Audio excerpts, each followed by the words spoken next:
She's the Big Ten all-time scoring record. She's the leading Division I women's career scorer. She, of course, holds all Iowa records. I mean, the list goes on.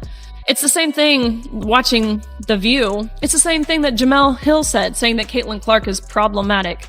All Caitlin Clark has done is sold out arenas, set TV viewership records. She's brought millions of new eyes to women's collegiate basketball and now on to the WNBA. So saying she is problematic, I mean, to me, it sounds like she's the problem solver. And speaking to Jemele Hill. So the saga that won't end. Caitlin Clark and Angel Reese. So Riley Gaines just stepped up with a microphone, a megaphone, and the energy of someone ready to light the whole place up, going full WWE style on Angel Reese while praising Caitlin Clark like she's the next Steph Curry, only with a ponytail. Is this the unexpected sports crossover moment nobody saw coming, but somehow everyone is now glued to? What does a swimmer even have to do with a basketball rivalry? And why is Twitter erupting like a popcorn machine with the lid blown off? Get ready, because this whole situation is packed with more twists and turns than a pretzel spinning through a hurricane. Progressive and liberals who have said for so long, why won't anyone watch the WNBA, say, well, she's just pretty tall and white. That's what this is. Let's be very clear. Caitlin Clark has gotten the coverage that she has gotten because she's amazing. She's a phenom. The Big Ten all-time scoring record. She's the leading Division I women's career scorer. She holds all Iowa records. I mean, the list goes on. The fact that she is straight, white, tall, or pretty. Might I just add, I think anyone's pretty next to someone like Brittany Griner. This is what the viewers want to see is Caitlin Clark. Yes, it's the ultimate collision of sports attitude and full-blown social media chaos. If drama were an actual competition, Angel Reese would easily hold the title of undisputed MVP and loudest personality in the league, while Riley Gaines has somehow stepped in as the whistleblower, the referee, and practically the entire rulemaking committee all at once. Who would have guessed that a former swimmer could dive headfirst into a basketball feud and create more noise than a packed National Basketball Association arena filled with blaring vuvuzelas? Riley Gaines made a good point. You got Caitlin Clark with all of these stats. Everybody knows that Caitlin Clark is bringing eyeballs to the WNBA. If she was at the All-Star game, the All-Star game would have 10 times the views because everybody want to see how Caitlin Clark performs. You guys have a cash cow, and it's irresponsible to put one of the best players in the league in. Let's kick things off with Angel Reese, because really, who else would we start with? Angel, the undisputed queen of trash talk, celebrates every blink like it's a victory and treats each hair flip like it deserves its own press briefing. She's transformed post-game interviews into full-blown monologues and turned her Twitter feed into a personal ledger of grudges. You might think she's battling for justice, but honestly, it's mostly over who dared give her the wrong side eye at breakfast. Sorry, but I don't know who need to hear this, but Angel Reese gotta be the worst basketball player ever. She's the worst basketball player ever. Do y'all guys don't understand this? She only made 2 points with 12 rebounds. She missed a couple of shots and she missed a rebound, bro. She only made 12 rebounds. Not 1, not 2, not 3, not 4, not 5, but 12 rebounds. And she missed 4 layups, I think.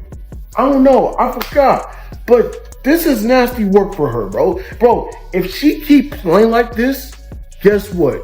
She is not winning any games. Every match turns into a one-woman theatrical production with Angel Reese playing the misunderstood hero, the villain, the coach, and the audience all at once. She strikes more poses than a runway model and delivers more comebacks than a soap opera's most ruthless character. And if you think it's only about basketball, oh no, it's never just about the game. It's about the story, the spotlight, the tiny dramas, and the full-blown meltdowns that seem to follow her around like glitter at a kindergarten birthday party. Gold medal, and the rest of the team, they had 7 practices while Caitlin was still playing with the WNBA. So does this make the decision fair? Yeah, to your point, the USA basketball chair, the governing board there, their job is to win. It's not about popularity, as it shouldn't be. So let's look at the facts here. Caitlin Clark was the #1 overall draft pick this year. She holds many Big Ten, NCAA records for collegiate women's basketball. And just when Angel Reese thinks she's running the show, bam. Here comes Riley Gaines, cannonballing into the conversation with the elegance of a ballerina and the impact of a wrecking ball. Riley isn't even in the same sport, yet she's somehow taken over the drama like it's a group project, and she's the only one who actually read the instructions. She's not just playing offense or defense. She's rewriting the entire rulebook while sipping tea and tweeting about fairness like she's moderating the Olympic Games of outrage. Her entrance didn't just add fuel. It dumped a full tanker of jet fuel onto the simmering egos of the basketball world. And the kicker? She doesn't even have to dribble. She just speaks the unspoken, drops the mic, and lets the internet spiral into another think piece apocalypse. Meanwhile, Angel is hustling to keep up, tossing shade like confetti and acting like Riley stole her parking spot at Fame Mall. It's a full-on clash of brands. Angel, the chaotic storm of emotions and Instagram filters, versus Riley, the razor-sharp tornado of unapologetic opinions and varsity-level clapbacks. One thrives on chaos, the other on controversy, and together they've conjured a bizarre multiverse where swimming and basketball share the same court, and nobody's wearing the right shoes.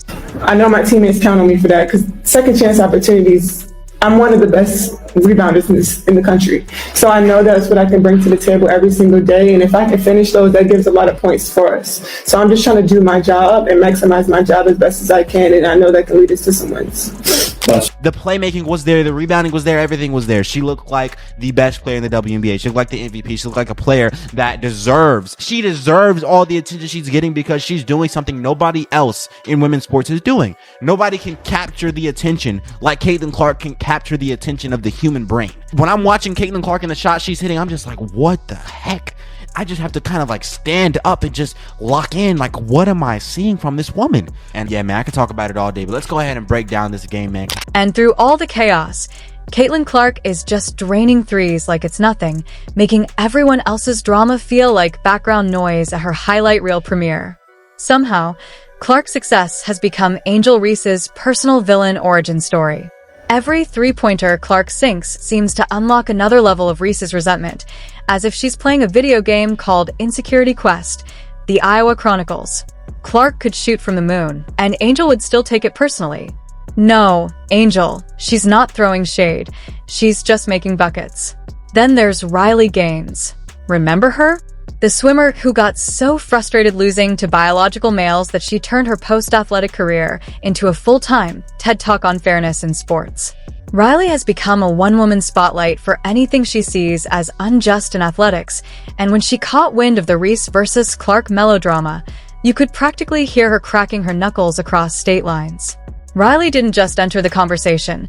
She stage-dived in with the energy of someone who's been waiting months to scream, "I told you so." Holy mother of God! Somebody stop Angel Reese. She is single-handedly the worst fucking basketball player in history. If you don't go take your little bow wow like Mike first 20 minutes of the movie ass the fuck up out of here, ain't nobody trying to see that shit. It was one part of the game where the motherfucker traveled so much you would have thought she was Moses walking on water, gets all the way to the basket, and still missed the motherfucking layup. Somebody give fucking Reese a goddamn Fisher-Price basket.